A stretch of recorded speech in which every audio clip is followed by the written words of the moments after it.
Been lit, boy. Everything goes. We now return you to regular programming.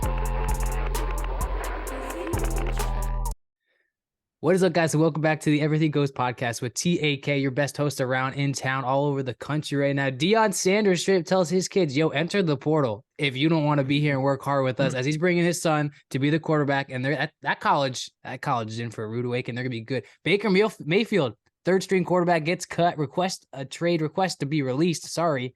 I don't know what's next for Baker Mayfield, but hey, the Vikes hold off the Jets, another close game as they win by another one-score game. Are the Vikes scary? Because they don't scare me. I'm sorry, Ace, to say it, but hey, let's ride. Like, when are we going to end that let's ride theme? Because Russell Wilson can't even get a win against a backup quarterback. I don't know what to say for that guy anymore, besides maybe next year. Saints versus the Bucks tonight. I am excited. I'm ready for it. Guys, welcome back to the podcast. How are you guys doing this week? You didn't even throw in the fact that the Cowboys pretty much put up a basketball score last night. We don't talk about the Cowboys in this podcast. Things we don't are have good. to talk about the Cowboys no more. They talk for themselves. They played Matt Ryan and intermediate coach, you know. That was I gotta tell you, man, it was an interesting day today. I mean, the weather's beautiful. It was 50 plus degrees driving home. I drive home and the mountains are on my left side all the way home. And it looks like freaking Game of Thrones. Like the White Walkers are coming, man. The mountains, it's 50 degrees down here. There's a blizzard up there. They're expecting 1 to 2 feet over the next 2 days. But it is so weird because it's like the mountains are a buffer. And you see the cloud chain all the way down the whole mountain chain. And it's like the mountains just block those clouds from coming into the cities here. It is the most interesting thing I've ever seen. And then I get up around the corner from coming home and everyone's pulled over and I'm like, oh, maybe they're taking pictures of the storm. Nope. National Geographic going on. 2 elk like headlocked, goring each other, freaking twisting their necks around, fighting. I thought mating season was over, but there's 2 elk battling in the field. And I mean, it's like Jurassic Park here. These things are freaking huge, man. I've never seen animals that big. And then you got a third one just walking down the street. He might have fought earlier and lost, and he's going back to the locker room. I don't know, but it's interesting out here in Colorado, man. I like the Nat Geo reference better. Hey, it's 70 degrees down here and palm trees all day. That's all I can say. Gosh, No, it was beautiful today too, because it felt like spring. It wasn't hot. It was beautiful. Mm-hmm. But I gotta say, big shout out to the also energy managers that I have at work that are listening to our podcast now. They want to know more and more about it, and I gave them a little bit of info. Stay tuned for the show. The thing is they got this guy at work, and it's funny because he's just like you, Ty, Jimmy G lover. So we're doing this Christmas thing, and I hope I get his name because I'm going to get him a Jimmy G poster. I'm going to put lipstick on it, put "Kiss Me" here, and we're going to do it. We have a big debate at work. I'm not a Jimmy G lover. I just stats back it up. The man wins. We got a big debate at work. Who's better, Jimmy G or Kirk Cousins? I said I'll take Kirk Cousins any day of the week. Oh, at the end of the day, who's got more playoff wins? Doesn't matter. Those weren't because of him. I'd rather have that Niners defense. Those weren't because of him. You know what I mean? I hate that because it's a team. It's a team effort. Come on, we can't ride into an effort. I'm gonna get stats, and I'm gonna go. Who are the top quarterbacks in the league? If you're trailing by 1 score and you have 2 minutes to go in a game, who are your top come from behind quarterbacks? I guarantee you, Jimmy G's not in the top 10. Neither is Kirk Cousins. Yes, he is. Yes, he is. This year probably. Absolutely. Yeah, because you trailed in 9 games. You're 9-0 in 1 games. Yeah, good point. Yeah. All right, cover your hockey, and then we'll go into some MLB news because MLB's popping right now. All right, it was the week of ending streaks, losing streaks. That is, the Blackhawks, who have not won a game since November 12th, snapped their 8-game losing streak by beating the Rangers 5-2. Patrick Kane got his 1200th career point with an assist on Taylor Radish as goal in the third period. Chicago is now 3-0-2 when they score first in the game. Their power play is also improving. They went 3-4 against the Rangers and 7-16 in their last 4 games. Patrick Kane became the 34th. He's the 34. He became the 50th player all time to reach the major milestone of 1,200 points. The Flyers, who have been just absolute trash lately, I mean, they were in first place at one point. Now they're like 20 points out of first.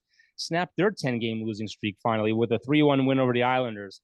The Islanders had their 4-game win streak snapped by the Flyers. Carter Hart stopped 23 to 24 shots.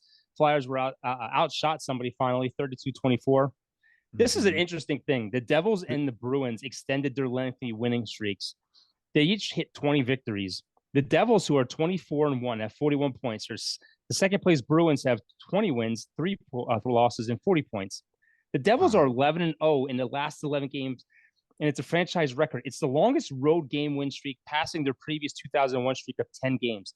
The Devils became the third team in NHL history with an 11-game road streak, going way back to 2015 when the Wild did it with a 12-game streak, and the Red Wings did it in 2006 with a 12-game streak. The Devils also set a club benchmark for the fewest games, 25, to reach 20 wins and 40 points in a season. Previous mark was 28 games in 2009 2010 season when they went 27-1 with 41 points. Boston extended their home win streak of 14 games. They're 14-0, also improved to 21-0 in their last 21 home games, including the playoffs last year at the TD Gardens. It's the longest home win streak in franchise history. Boston, 23 games which they played, 2 fewer than the Devils, matched its franchise benchmark with the fewest contests to reach 20-plus wins and 40 points. Did it back in 1929, 1930 was the last time they did it. Only teams to have 20 wins in 23 games was the 2012-2013 Blackhawks. Right now, the standings, the Devils right now, this team just magically turned it on. They're amazing. The Devils have an 8-point lead over Carolina. The Flyers, like I said, are 20 points back, and that's in the Metro. In the Atlantic Division, the Bruins have a 4-point lead over Toronto. Toronto could be the first team from Canada to win the Stanley Cup since I think 1996 or 1995 or something like that. Canadian team hasn't won the Stanley Cup in a long time, so they're doing really well. Dallas is 14-6-4. They hold a 3-point lead over Winnipeg. Winnipeg, another Canadian team that's playing really well. And in the Pacific, Vegas is 18-7-1 and has a 4-point lead over. God, I never thought this would be even true. The Seattle Kraken in their second season are 15-6-3. Wow. And both that of those right are there, expansion my friends, teams. is my fast version of the NHL. Wow. Thanks for that. Usually there is a little more parity in hockey. So to see like the Bruins and the Devils with that large of a goal differential and a decent lead in each of their divisions is pretty impressive. Yeah. Hey, did the college polls come out yet as far as the rankings and stuff? Absolutely, baby. Like I know I thought it was TCU didn't tomorrow. drop. I know TCU didn't drop. I was just curious if that 4th spot changed at all. If Ohio State, It absolutely did. Ohio State is in.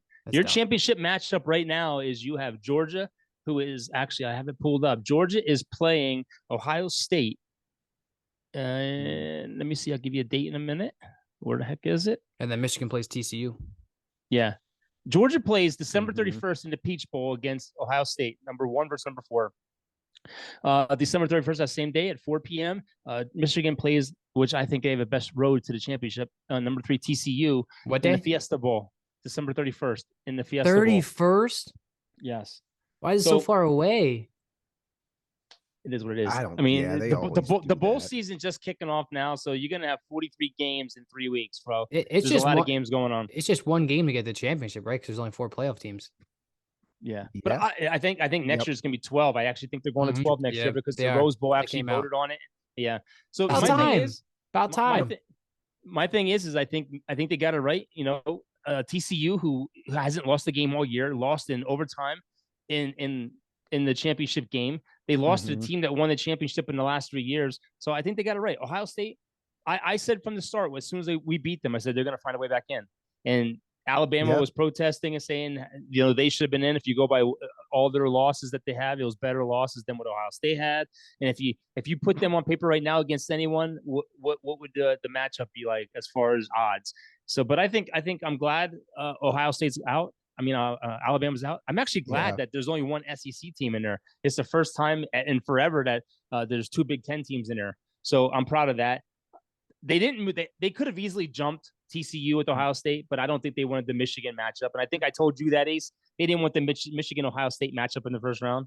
I think that wouldn't have made sense though. And here I was trying to explain this on Twitter is TCU plays an extra game than Ohio State. So for Ohio State to jump over them for not playing another game would make absolutely no sense. And that's why I was kind of defending USC, but I get Ohio State getting.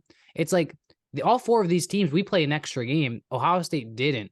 So it's kind of like if you really think about it, like nobody should have dropped. But what I understand Ohio State jumping USC. Bad, though. It was a bad loss, which is why I understand that. But like I was saying, like there's no shot TCU should have dropped.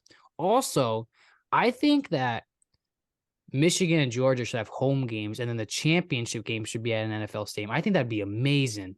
Michigan versus TCU in the big house. Like, come on, like that'd be sick. Oh, that would be sweet. It would be Plus sick. the I mean, weather. The Yeah, climate man. too there. It would absolutely be sick. It really Can would you be. see TCU or Ohio State upsetting either one of those teams? Absolutely. No.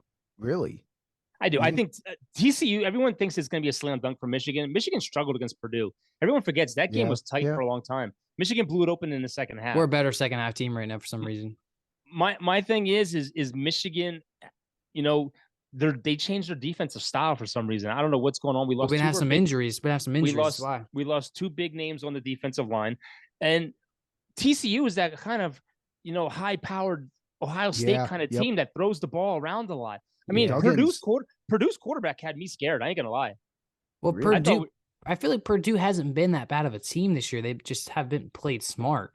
8-4. I mean, they have an amazing receiver on that team. Drew Brees was there. They just had us. They had us on the fence, and I thought that's it. You're gonna have the top three teams. They're gonna fall. Imagine if Michigan would have lost. What would happen then? Now we wouldn't have dropped. It would have been stupid if we would have dropped. I think do you drop? Does TCU what does happen? Does TCU? It was a TCU. I don't know. Do they stay at 2 and 3 or do they flip flop? Like, yeah, I think they probably flip flop. I think if that would have happened, I think Michigan probably would have. Michigan might have stayed in the top 4. And I think they would have found a way to get Alabama in. You know, the pollsters love Alabama. Mm-hmm. Problem is Alabama had 2 losses, and both their losses came on like the last plays of the game. I mean, they were tough losses, but I'm so glad. I'm so glad it's new teams. JJ's impressed me too. He's played really well. Quarterback with Blake Corum being injured, and Edwards, the backup running back, has stepped up. He's been playing very well. But the thing is, for Michigan, you cannot wait till the second half to get it going. No. Especially if you play a Georgia team. now. And listen, there is a lot of Georgia fans here, including one of my good buddies here. So I am rooting for a rematch with Georgia and Michigan. And yeah, like you said, with how big their boys are in that D line, that you can't be a second half team when you play a team like Georgia. You got to kickstart it fast. And they got so much depth. And is there any update on Blake Corum? Like, I saw something. I didn't get to read it. He's done. He had surgery. He had surgery. He's done for the year. I think it's kind of smart because his future's bright. But my thing is I hope if there is any upset, I hope Ohio State beats Georgia. I don't want Georgia to become the new Alabama. Yo, I would love I agree because I would love a Michigan Ohio State championship game. Could you imagine that? For the Big Ten, yes. Yeah. I'd love that. Could you imagine that'd be awesome. That would be huge. And somehow Michigan would lose. I could feel it. And I have a stat somewhere. I forget what I did with it. But TCU is the second team now in the playoffs to be unranked in the preseason to make the playoffs. Michigan was that first team last year. So those two teams never ranked in the preseason in the top 25 made it into the freaking playoffs back-to-back years. And their quarterback is Heisman finalist. How does that make sense that they weren't even considered top 25 to start the year if they have a that quarterback, he made some good throws in the first half against for what team? Kansas State. Max Duggins for TCU. And guys just missed it. He seems like a pretty accurate quarterback. He's tough. Dude, he's not afraid to run. He's not afraid to put his head down and run the ball. Mm-hmm. It's going to be very interesting when they do open the playoffs. I feel like there's going to be so many upsets, and I just can't wait. I did see like a lot of people tweeting out about them opening the playoffs. And I think I did see it was for the 2023 season, but I'm not 100% sure on that. The Gophers, real quick, playing the Pinstripe Bowl, New York City against Syracuse. Oh, that's a home game right there. Syracuse is ranked this year. It should be a tough, fun game. Close out the year. Here's your big bowl games kind of coming up. January 2nd, the Rose Bowl. You have Utah against Penn State. Number 8, Utah against number 11, Penn State. The Cotton Bowl, January 2nd, you have number 10, USC against number 16, Tulane, which Tulane has come like from nowhere, man. Dude, it's amazing. They're ranked in the regular rankings, right? That's not their like own thing. Like, they're ranked, right? Yes. Yeah, they've been playing really well. The Sugar Bowl in the New Orleans Superdome, you get number 5 Alabama against number 9 Kansas State. Kansas State's going to upset them. Kansas State's solid. And then December 30th, the Orange Bowl, you get number 6 Tennessee versus number 7 Clemson. Ooh, that'll be a good game. Amazing. And their starting quarterback Clemson from last year just entered the transfer portal because they brought that redshirt freshman in, and he absolutely just lit it up last week. So that's your top bowl games.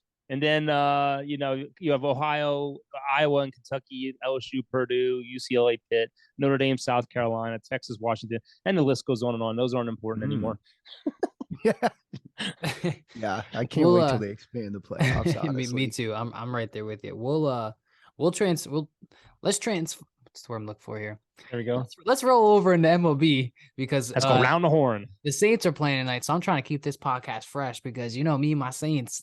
Yes, sir. Oh, I had to before- defend your Saints at work today because everyone says the Saints suck, and they said that Tom Brady's going to take freaking Tampa Bay to the playoffs again, and they're going to win we'll talk double-digit about it then. wins. We'll I'm talk like, about it then. We'll talk about it then. Saints are winning that division. A lot of who did we play last week? That we lost to. I don't know. Saints. There's a lot of people like Christian McCaffrey coming out and saying, I don't care what the numbers say. That Saints defense is always good. Anyway, we'll talk about that a little later. Before we get into the big news, MLB, I want to discuss Justin Verlander for a second because that is one of the news that we'll talk about. That man is 39 years old.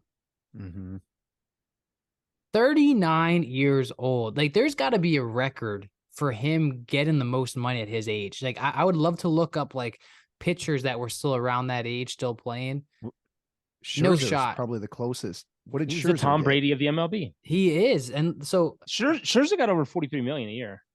Did he? Oh, Yeah. so that's dang near. Yeah, it's pretty much right on par. the Mets pretty much flipped DeGrom for Verlander, who Verlander's been more consistent, even though he did miss 2021 season due to Tommy John surgery. 2019, just a quick stats for you that are still, if you think about it, a couple of years ago, man, this guy is an old. He's not an old man, but he's old for baseball. You know what I mean? Like that's like almost like you playing some ball, dad, right now. You know what I mean? 2.58 ERA with a 21-6 record, 300 strikeouts. That was in 2019. Whoa. He got a Cy Young Award last year with 18-4 record with a 1.75 ERA and 185 strikeouts. Can you believe like the average age for a pitcher now in MLB is probably what you would say, probably 23, 24. A lot of youngsters to throw fast. This man's 39 years old with a 1.75 ERA. That New York weather might break his bones down, though. You never know. You never know. But when you get that surgery, though, that rejuvenates your arm, man. You know, he's an amazing guy. 9-time All-Star. I was really hoping when I saw Texas shoot for DeGrom. I remember on this podcast a little bit ago, I said, watch, if they can get DeGrom, they might go after Verlander. I really was hoping, like, because Texas had a really good hit, and they were thinking they were like, this is a long shot, but I really want to say they were in like the top 10, 15 hitting wise, but they had no pitching to back it up. And I was like, oh my gosh, like if they can get both those guys, they didn't. But I don't know if I'm Verlander if I go to the Mets, because I don't think the Mets are going to like really be able to re-sign a lot of their guys. They were able to sign Diaz to that huge deal. Yeah. Well, yeah, I was going to say, what are the other moves? Because the NL East has been making moves. And if you look at the Braves potentially re-signing Swanson, that's a huge. It's like, They will the gotta do Mets what they even can to compete with keep those him. two teams? Yeah. But they said the Mets, this is a 10-year reunion for Max Scherzer and Verlander. They played with Detroit together. Yeah. Wait. That's Listen right. to The this. Mets still have Schwartz. Yes. Scherzer. Yeah. Like, oh, Yo, never listen mind that. to What am I this. thinking? What am I thinking here? Yo, listen to this. The Mets the three top starters combined age is 113 years old. Man, you think about it. Like now, could you really think about the Mets go far next year? Their pitching staff. I mean, Scherzer and Verlander are both older guys in this league. Like that's crazy to think about. You mentioned DeGrom. He signed a big contract with the Rangers. Do you want to read off the rest? Trey Turner lands. Yeah, with so the- I got the Trey Turner Hawks. breakdown here. Trey Turner, Okay. Dumb deal. 11 years, $300 million, no trade clause, all guaranteed.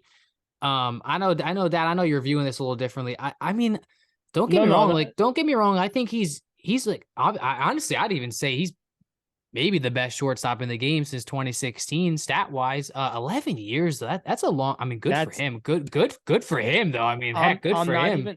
I'm not even hung on the 11 years. The whole thing that look, he's a great player, and I think the Phillies landed a great piece. The thing I don't like though is no trade clause. You're stuck in that deal now unless he approves a trade. So Yep. That 11-year deal, guess what? You could be stuck in that, and he could turn out to be a guy that's injured every year. And guess what? There's no way out. Do you remember we got to watch him at the Iron Pigs with Jason Worth? Yeah, that no trade clause is what killed the deal for me. Other than that, it's a great pickup for them. It's a solid pickup for them. Although they like we talked about before, Harper's out now with Tommy John surgery, so he's not. But he can hit. He can hit by the All-Star though. He won't be able to throw though. Which is, hey, that's better than nothing because they have some young guys that really help their push for the playoffs. I think when you look at a guy like Trey Turner, I think about high school coaches who said to kids that you're too small to be playing this game. You need to hit the weight room every single day.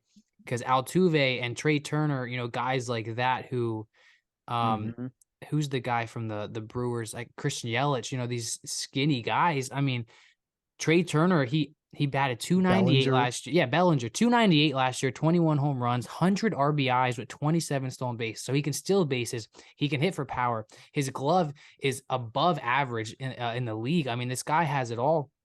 And we said before the podcast, even if he doesn't make it the whole 11 years, even if he can't steal bases past 5 years, he still brings the bat and the glove. But since 2018, he's averaging a 303 batting average, 20 home runs, and 29 stolen bases. You know who he reminds me of? Chase Utley.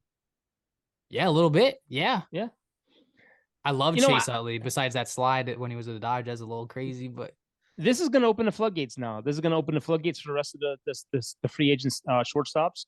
I think Bogarts is the one who's going to be hurting the most. He's 30 years old. He's the oldest of the group. I think he's not going to get anywhere near what he's looking for. I mean, Boston came back and offered him another deal, and it was only like 20-some million a year or 21 million a year, and he turned it down. So and speaking of Boston, by the way, Boston is now the mystery team that just came out that is going after Aaron Judge and had contacts with him. Do you think Aaron Judge is like, do you think Aaron Judge, like, he's low key, like, yeah, I'll listen to every team, but do you think he's low key, like, do you think he's low key, like, bro, I'm not signing with you. Like, I hate Boston. Like, even if I loved you and wanted the money, like, I'm either going to the San Francisco Giants or I'm going to New York. That would be the biggest slap in the face since Babe Ruth left Boston to come to the Yankees. Yeah. And sure, like, don't get me wrong, it could definitely happen. Money speaks. But I can't see Judge, the same guy who won a playoff game in Boston and wore a speaker as a backpack playing, start spreading the news throughout the stadium. Like, I couldn't see him going to Boston. But you got to understand something. This is the guy who got booed by his own fans in New York during the playoffs. After he put on an amazing performance this whole season, our fans turned their back on him and booed him because he did bad in the playoffs. Look what you did for me now. Yeah. Happens. And you know what? Happens. And I said this to Noah the other day. Why do you think the Yankees are looking at Reynolds from the freaking the Pirates? Well, I heard they're trying to get him with Bader and Judge, all three of them together. Judge wants a 9-year deal. The Yankees do not want to give him a 9-year deal. God, no. Look, no. I said from the start, 8 years, $320 million, $40 million a year. We'll give him that freaking money. He wants to be paid higher than Mike Trout. He gets that 9th year, he's going to be over the Mike Trout deal. You cannot do that. You have too many dead, terrible contracts with Donaldson, with Stanton. Do you take Mike Trout or Aaron Judge? Judge. I should not have hesitated, or I shouldn't have said that so quickly. But listen. I know Trout gets injured a lot, but when they're both healthy, say they're both healthy right now in front of you. You got a healthy Mike Trout and a healthy Aaron Judge. I'm taking Mike Trout. No, they're always healthy in spring training. Trout ends up hurt. The only thing good for Trout coming to New York is it's closer for him to go to. This will never happen. But I'm just saying, take the injuries off. Like, if they're both healthy, who are you taking? Like, if you were a GM and you were drafting taking Judge, really taking Judge, yeah. And maybe, but Trout's stealing you 20 bases a year. But look at Judge steals bases too. You're right.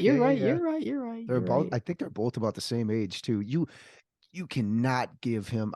These contracts are ridiculous. With these contracts 5, are 6 ridiculous. Like 11 years for Turner. He literally has no incentive to try.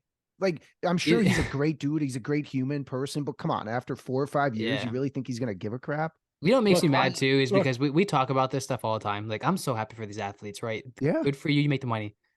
But I think about working men and women in this world who work a 9 to 5 every single day, who struggle to pay their mortgage and groceries. And it's like, I get it, right? You're in the highest level. You're the best at your position. But for someone to get $300 million to play, I'm so happy for them, right? I love the sport of baseball. But at the end of the day, I'm like, is that really like something that is going to get higher and higher every year when like people are working blue collar jobs, nurse jobs, like hospital jobs, 9 to 5 and struggling to make money while these guys are, I get it's a job, but let's be real. Being a baseball player would be pretty fun. First of all, Ty, we just have to not show up.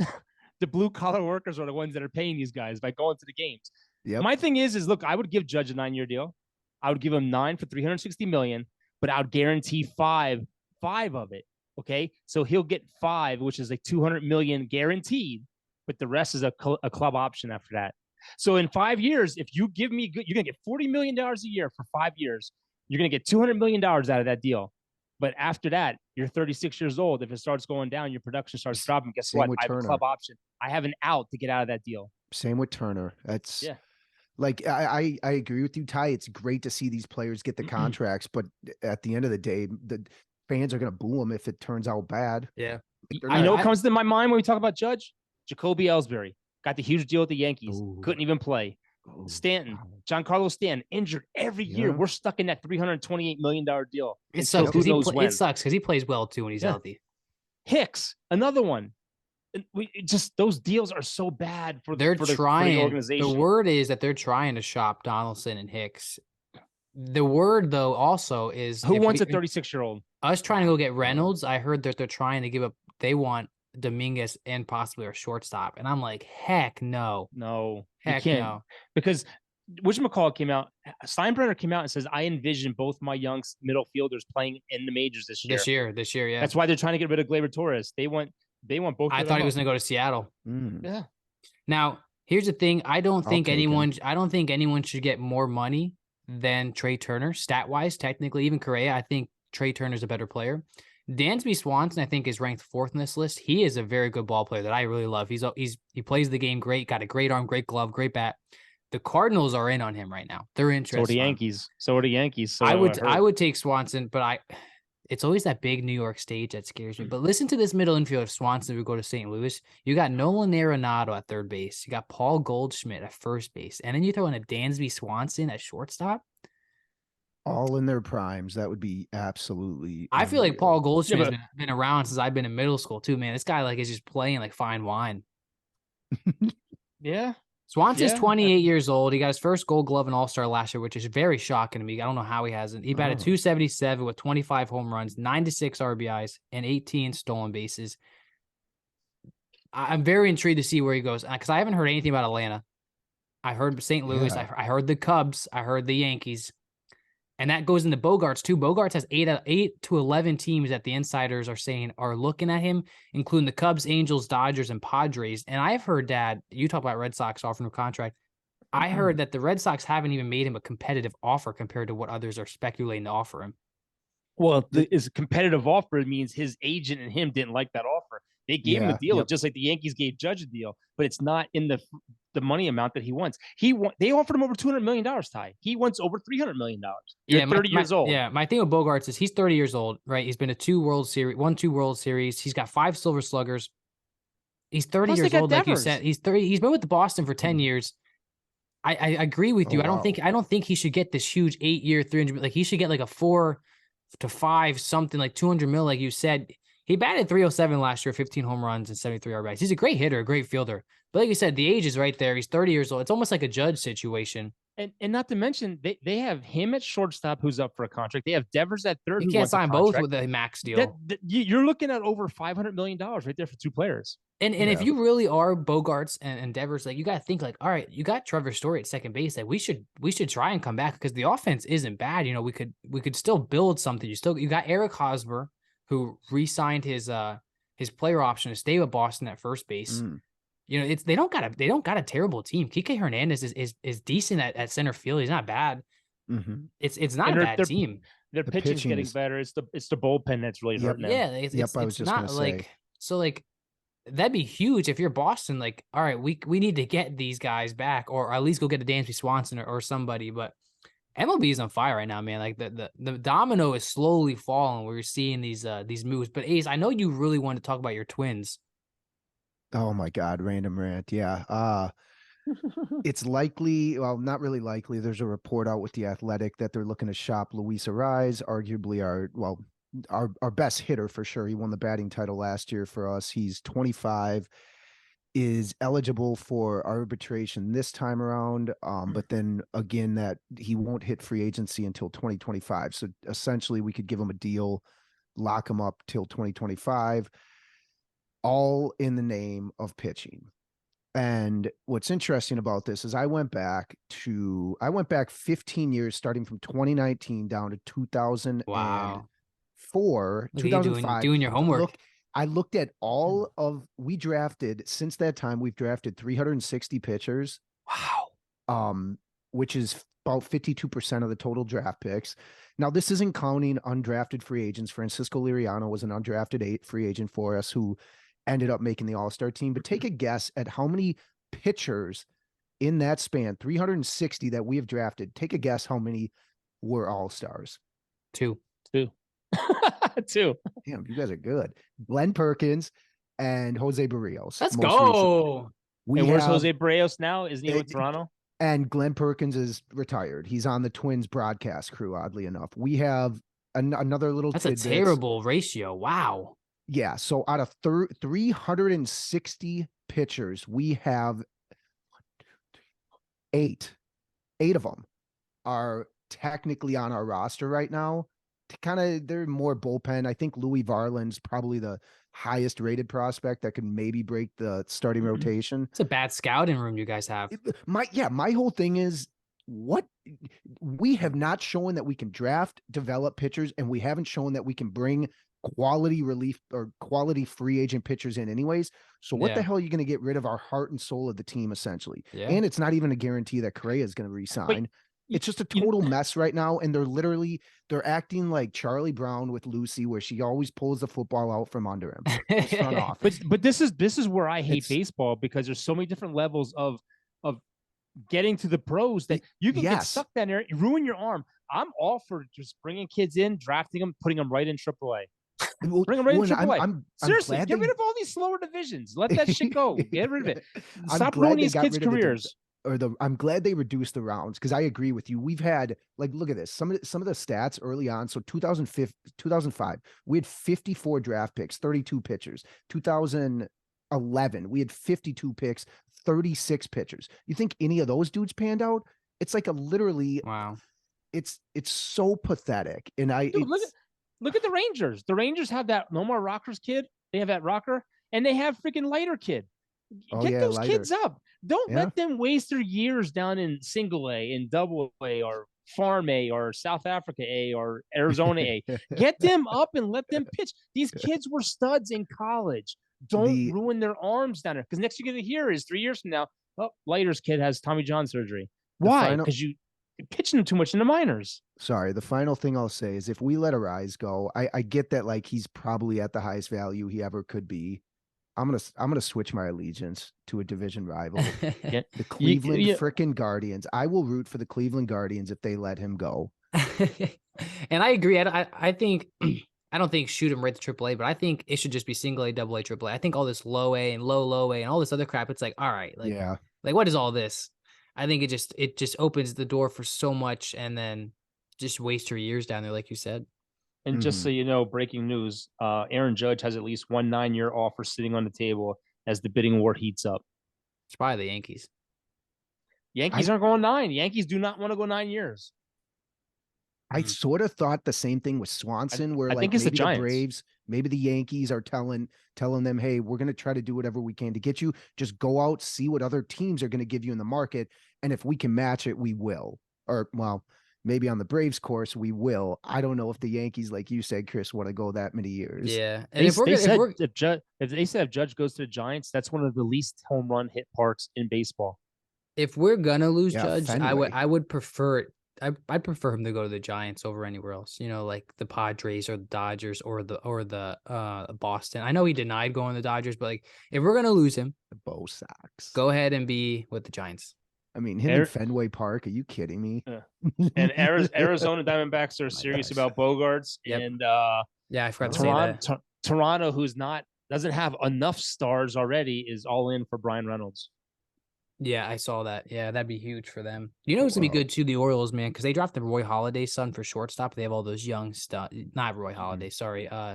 Holiday, not Matt Holiday. Matt Holiday. Yeah. Not Roy. But real quick, the Texas Rangers outbid themselves by signing DeGrom. The Mets and the Braves they all backed out. You know, they wanted to give him a 3-year deal, but nope. Texas goes all in, gives him a 5-year deal for 85 million guaranteed. That's no income tax either in that state. That's a big swing and a miss, I think, for them. I mean, if he comes out and pitches more than 11 games he did last year, that'd be great. That could be a big win for them. He went 5-4. I don't know. I just don't think it's a good fit. I just think if you're gonna go all in like that, why don't you go get that freaking Rondon guy to pitch for the Giants or whatever it was? Give him 5 maybe they'll years. get him He's too. Younger. Maybe they'll get him too. Saying. And Baseball Hall of Fame committee, the Veterans Committee, didn't put any of the PED era players into the Hall of Fame. Yeah, so You needed 12 votes. The only one that got 12 votes was Fred McGriff. Don Mattingly got 8 votes. Schilling got 7, and Dale Murphy got 6. Barry Bonds and Clemens, they got less than 4 of the 16 votes. Won't appear on another ballot until 3 years from now. So it'll be 2025. Wow. And one more thing about baseball, and then we can jump into football. The 2023 total payrolls. Okay, number one team right now, as the dog's trying to jump on my lap, is the Mets at 184 million. Second is the Braves at 166. The Yankees are third at 162. Dodgers are fourth at 152. San Diego is fifth at 146. The Phillies have 140. Now that might change since they made that deal. I picked up Trey Turner. Minnesota right now is sitting at $49 million in total payroll. The Pittsburgh Pirates are at 25 million. This is absolutely mind-blowing, but right now, before arbitration contracts and free agency, Oakland right now is at $0 on their 2023 total payroll. Because they're trying to move. City wants them out of there. That's insane, dude. That is absolutely insane. Yeah, could there be any more signs of like just trying to force your way out than what the that's insane. They should move them to Vegas with the Raiders. But I don't know. Hey, let's Vegas dive into will some. become a hotbed. Let's dive into some NFL. I really want to talk about your Vikes and the Jets, Ace, because man, if I'm not mistaken, there's like what 40 seconds left on the clock, and Burrios drops a touchdown pass, which would have given the Jets the lead. I picked the Jets to win this game. Ace, this is not a shot at you because I'm happy your team is like what? What's your record? 10-2. We're 9-0 and my team games. has 4 wins. So I'm so happy that you are rooting for a team that has 10 wins. But if I'm being honest, it's my job to do on this podcast. The Vikes don't scare me. I don't know what it is. I haven't seen it. And sure, I haven't watched every single game fully. But I feel like every single game that is with the Vikes, it's been very close till the end. It's been 9-0. I feel like 9-0 1-score games. I feel like they haven't figured out how to like really just keep their foot on the gas and put a game away. I mean, the Jets, though, let me say something. The Jets, how can you not root for them? Like I was on the edge of my seat. Like Mike White, your parents are here. You're about to lead this team to beat at the time 9-2 or whatever Vikes. I'm like, oh my gosh, like here we go. And boom, like it didn't happen. But man, like the Jets, man, I really think the Jets are going in the right direction. Especially if Breece Hall was still healthy, their running back they drafted. Like they battled and they got the chance at the end. So they had two chances inside the red zone at the end. And that last one you mentioned of Barrios. I thought our play calling when we got the ball back, it was a minute. I don't know how many seconds we basically ran 3 run plays and we did a pitch. We pitched it to Dalvin Cook on like 3rd and whatever it was. It was like 3rd and 7. Line. That almost gave me a freaking heart attack. Because then you had to punt out of your own end zone, which is very hard.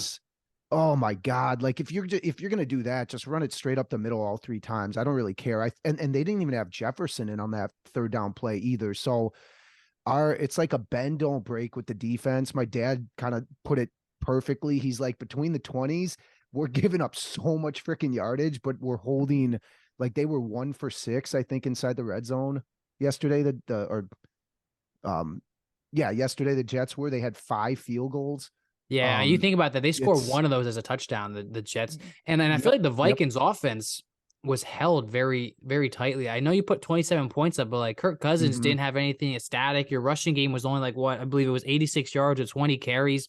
I mean, Kirk Cousins only had 1 touchdown with 173 passing yards. The Jets defense is good.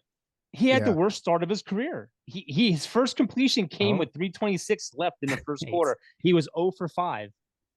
Oh, Jesus. Everybody is seeing this except for, well, Ace isn't too bad about it. But Rudy, just forget it. Rudy, stop being Mr. We're going all the way and whatever. Be afraid. Hey, no, they be afraid to be objective. They could go all the way. And I'm not dissing the Vikings. I'm happy for you because hey, my team has 4 wins. You guys have 10. I'm 11. I'm happy for you.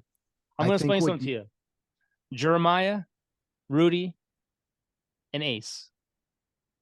You guys are great. You're 10-2. You're in a great place right now in a very bad division. But even Vegas sees it now. The Detroit Lions are favored this coming week against your 10-2. They're coming for the playoffs. Minnesota Vikings. That's a slap in the face. They're coming to the playoffs. In the face, number one. But I agree with that point, Ty, that you brought up earlier, where I don't think a lot of teams are scared by them. Like the 49ers, the Eagles, and the Cowboys, I think can beat this team today. Yeah, I mean, you've already seen it with the two teams. Cowboys absolutely dismantled us, and the Eagles, for the most part, did too. So even with a rookie quarterback, the 49ers have a much better defense than us. They can get pressure like from Mr. Bosa, Irrelevant. everything. I am very, very nervous because this is one of the better like record teams we've had in a while, but we're getting lucky with like, I think our defense is ranked within the top 5 on third down, getting off the field on third downs, as well as creating turnovers. So that certainly helps. But I mean, just watching what the freaking Cowboys did to the Colts yesterday, what the Eagles did to the Titans, and what they did to both to the Eagles Vikings look earlier good. this The year. Eagles looked good. Yes. Hey, but They took care of listen. business. Listen, we talked about this on the podcast last week, and we all said it. If the Eagles stop the Titans from running, they're going to win that game because the Titans are last in pass percentage. Yeah. I'm not just talking about their defense though. I'm talking about the way Jalen Hurts was throwing the ball to Nah, AJ he Brown don't when scare me. there was a guy literally hugging him and he still God, caught yeah. it somehow. Like the way their offense moves when they're hot, it's dangerous. And you have Did to you- admit that. Did you guys see the hit that Burks took in the end zone, by the way, the rookie receiver Yeah, for the Titans? that was a cheap Oh, shot. Cheap shot.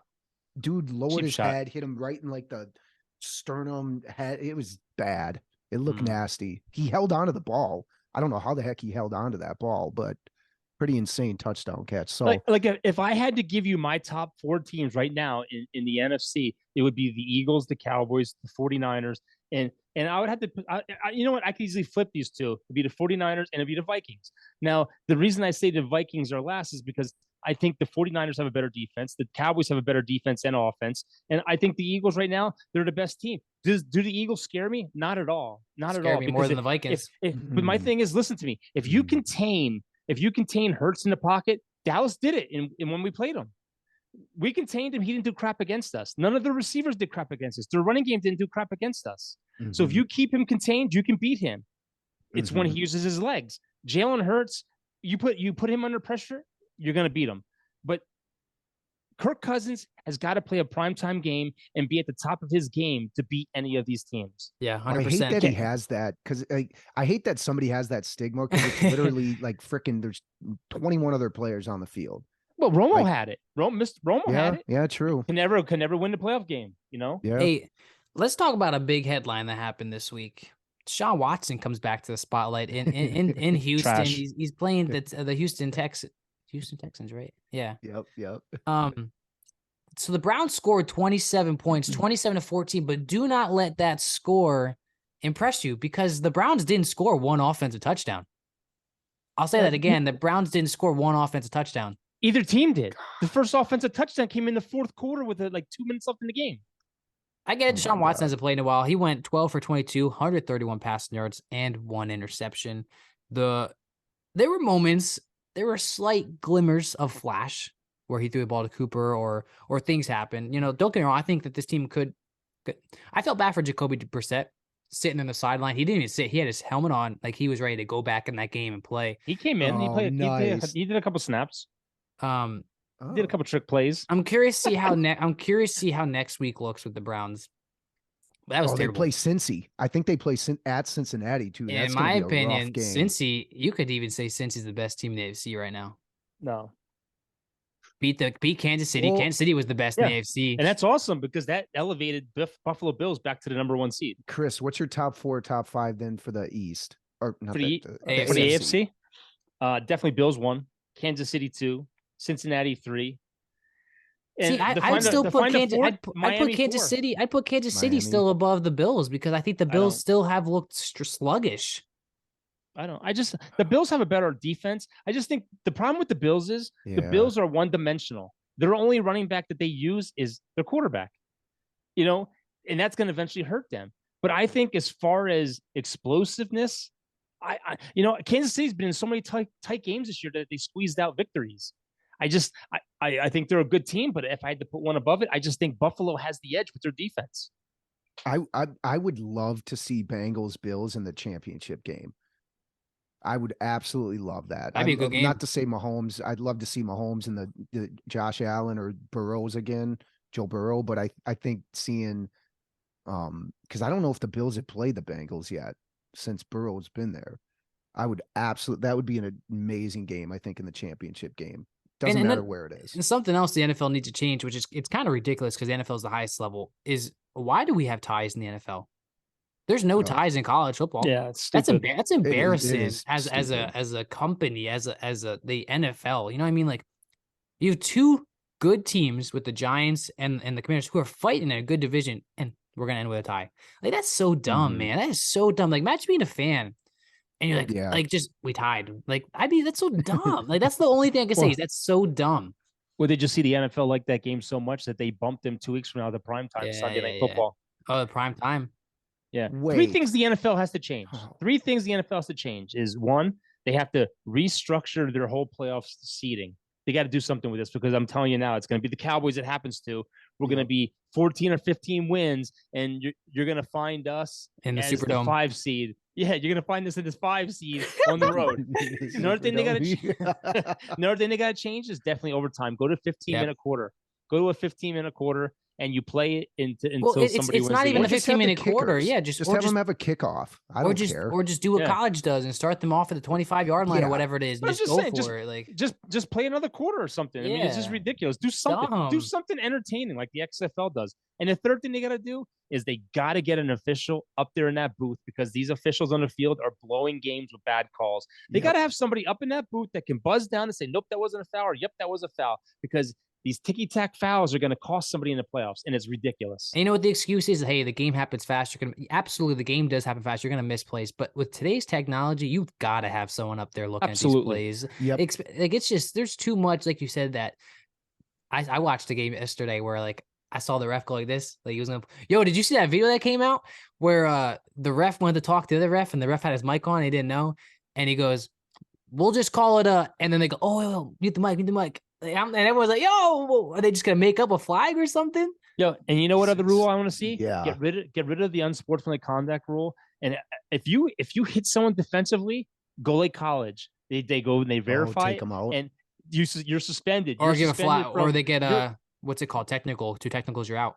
Isn't that what it is, or No. what's it called? Well, if it's a flagrant foul, you're suspended. So if they're suspended in the second quarter, Okay. listen, you can't come back until the following week into that second quarter, just like college football. I just think you have the better to this game. And I wouldn't even mind if in the last 2 minutes they brought in where you got a first down, you stop the clock till you spot the ball. You know what I mean? And Just like another college one football. that You have these officials that are 80 years old, 70 years old, trying to run down and I spot the agree. ball. College is so much better. I'm starting to realize that as Oh I my get God, older. yeah, absolutely. Last rule that I would change too is if you chuck a ball 80 yards, there's pass interference. It's basically an 80-yard play because they give you the spot of the foul. I hate It, that. it should be like college where it's like a Yes. 10-15 flag. There's one too that always gets me mad where it's like it could be like 3rd and 8 or 3rd and 10, and you get a whole, I forget which one it is, and it's like an automatic first down. I'm like, are you kidding me? That should be a 5-yard The- penalty. Yeah, defensive holding. It's so dumb. Like the rules could easily make this game so better. But hey, we're running out of time, so we're gonna dive into Saints versus Bucks.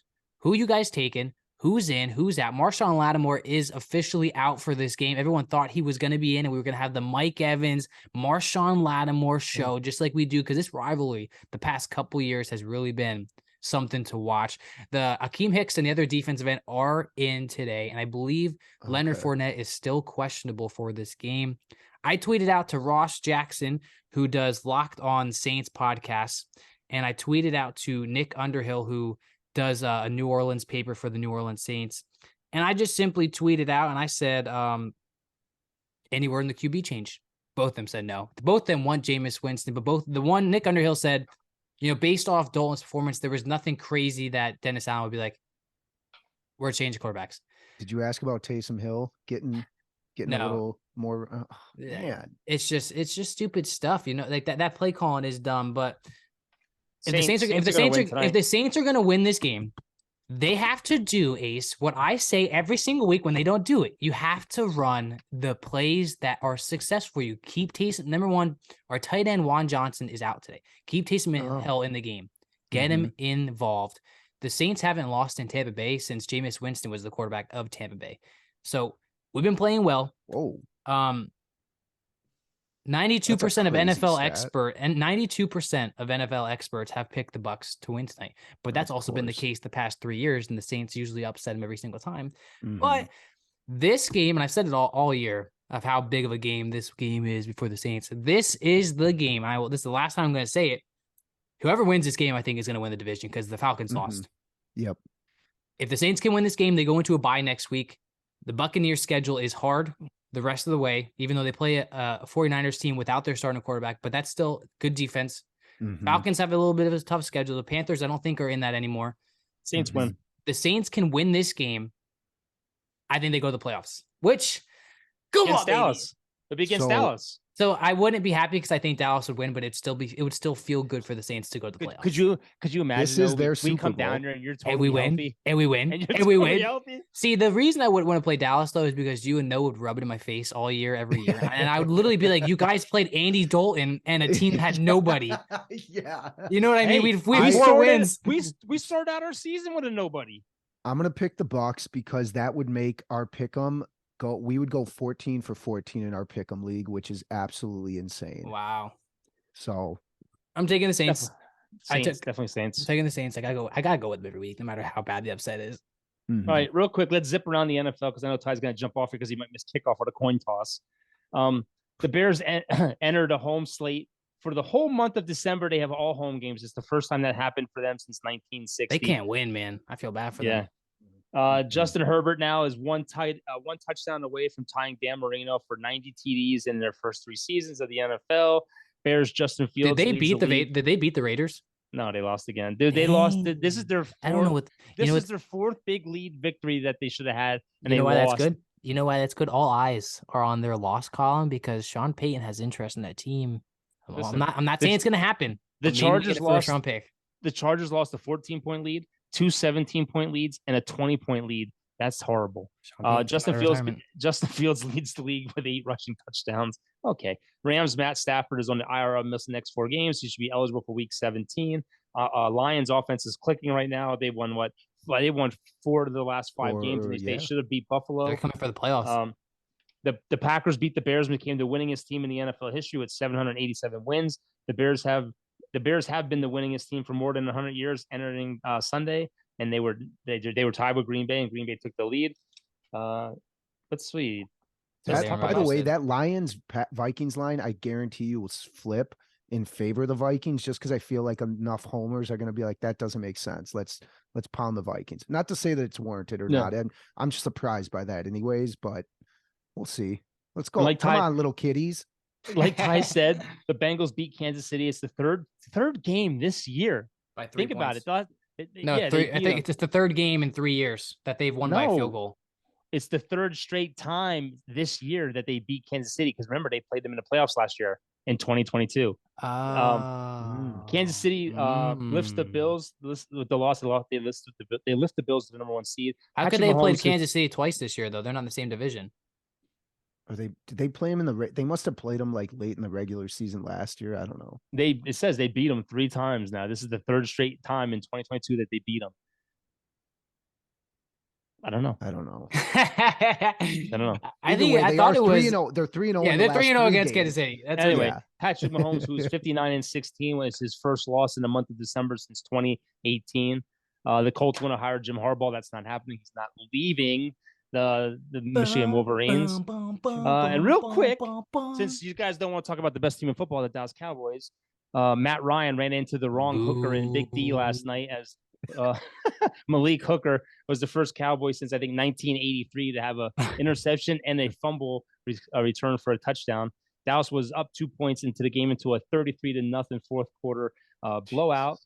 They tied 33 points, ties the 2nd most points in any team scored in 1 quarter in NFL history.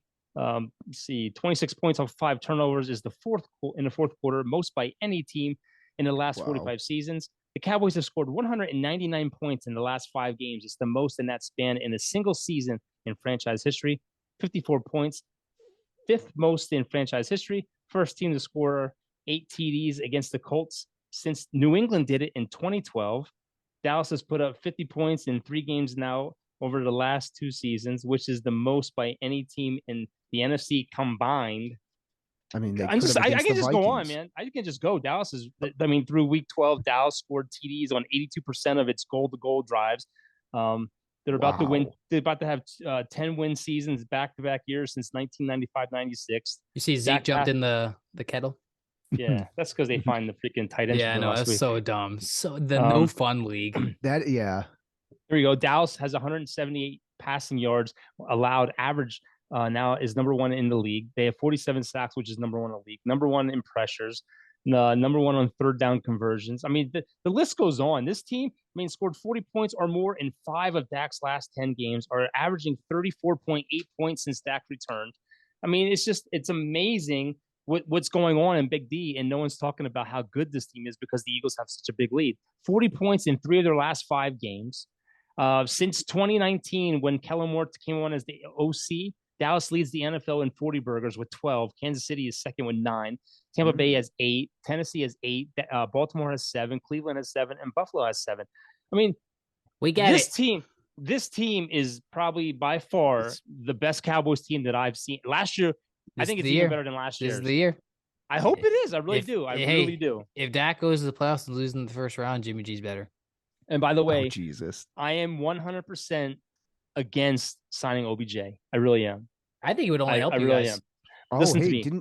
did he have a workout today or is it later this week? That's my problem. OBJ has met with the Giants, the Bills, and he's with the Cowboys today. Tomorrow, he's going to be with the Cowboys again. He's going to take it into a game, a basketball Jesus. game.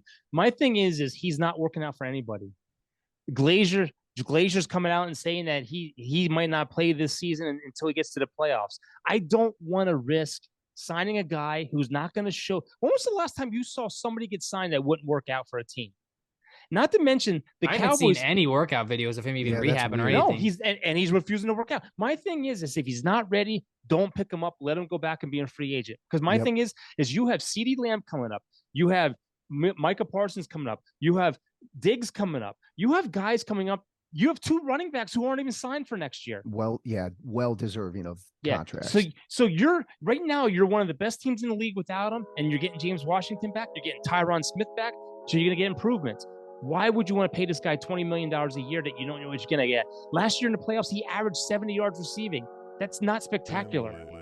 Okay, so what? He's a big name. He's a hot name that you will run around, and maybe the defenses aren't even going to care about. Maybe they're going to put their third freaking cornerback on him anyway. But Yeah. I just think it's a bad move. And as of right now, and by the way, sports betting odds right now, they have Dallas. Right now, they have Dallas at negative 375 to get OBJ. They have the Bills at plus 300 So and the Giants fired at up for plus tonight. 750. Super Bowl, they have the Bills at plus 375, Kansas City at plus 500, Philly at plus 500, and Dallas at plus 650 to win the Super Bowl. I'd take Watch out, Dallas off watch out. those odds. Are you Oh, kidding me? Yeah, Watch out for the Saints if they win tonight. we'll see. I picked the The- Saints way back when. I picked the Saints. I picked the Minnesota Vikings to win by 3 games, and I Yeah. picked the freaking Eagles to win the East. Yeah. You have been pretty right on par with a lot of your picks this year. And honestly, I did Chris. say Aaron Judge is going to Ty's sign the upset 8 king, years, though. 8 years for 320 I've been really million, good. 40 I've been really year. good with the upsets this year. Um, right. real quick about the Go ahead. Colts. They Go have 30 fumbles this year. Jeez. Just fumbles. We're not even including, I think, 11 picks that Matt Ryan's thrown this They year. just So need an that's- elite quarterback in there because they have a good foundation. They just need a quarterback. Yep. Yeah, that's Real quick, that's real ridiculous. quick. Baker Mayfield was released, like Ty said today. Here's the waiver wire: Houston, Chicago, Broncos, Rams, Panthers, Jags, Broncos. Saints, Cardinals, Colts, Falcons, Packers, Raiders, Browns, Steelers, Please. Lions, Bucks, Sign Chargers, with the Patriots, Broncos. Commanders, Seahawks, Titans, Jets, Giants, 49ers, and such and such. I don't If the think any of Saints, those if teams the are gonna Saints, if the Saints lose tonight, they drop to 4, and there's a lot of people saying the Saints have nothing to lose if they throw an offer at him because they have no depth with the QB situation. That it'd be like, why not try one out? Because you don't have a He's first cheap. round. You don't have a first round pick next year. And Yeah, he's Saints cheap. should get one. Not the Saints should saying- go for- Not saying he's been good, but you never know. Like it could be play calling, could be schemes. You never know. I like big. I'm a He's big- got an 18 QBR rating, which is It's the the worst of in the worst. NFL ever.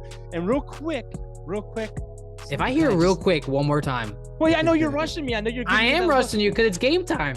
Let's ride, Mr. Let's Ride. Everyone's bashing freaking Mr. Let's Ride. They have the worst offensive line in football. They You also have a the new worst coach. offense. Listen. You have a new coach. You have a new offensive coordinator. You have a new quarterback. You got to give them at least another year. You got to get that offensive line healthy. Get that offensive line healthy. And one quick stat: Geno Smith has more touchdowns. Geno Smith has more touchdowns in one game than Russell Wilson has. Dude, he's averaging. Listen, you let me finish. He's averaging like 3 touchdowns a game. Geno Smith has more touchdowns in one game, which was yesterday, than Russell Wilson has since October.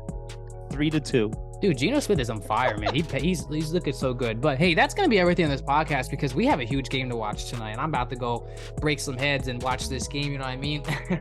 But as always, we hope you guys enjoy this podcast. Hope you enjoy our voices and our thoughts and our picks because we are Our experts. thoughts matter.